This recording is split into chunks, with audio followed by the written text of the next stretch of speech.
What if that Add to Calendar button could actually tell you who's interested in your event? We've all clicked this button, right?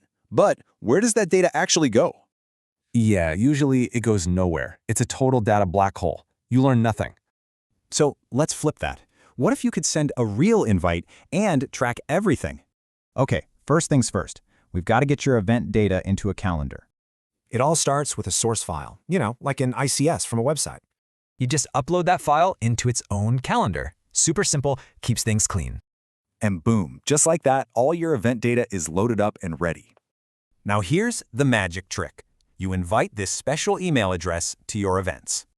So what actually happens when AWS gets that email? This is where the cool stuff begins. This whole AWS setup is basically the brains of the operation. It catches the invite. It automatically rips the invite apart and stores every single detail in DynamoDB. And get this, any change you make to your calendar, it's synced automatically, no logins needed.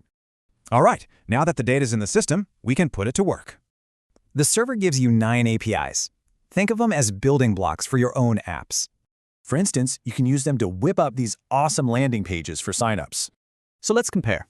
What's the real difference between the old way and this new way? Instead of a dead download link, users pop in their email and get a real invitation. And the possibilities are huge. Bulk invites, marketing integrations, you name it. So what's the big deal? What's the intelligence part of all this? You finally close the data loop. Every click, every RSVP, it all feeds right back. So you can see exactly who's accepted, who's declined, and who hasn't even responded yet. It's a total game changer. You go from just notifying people to actually understanding them.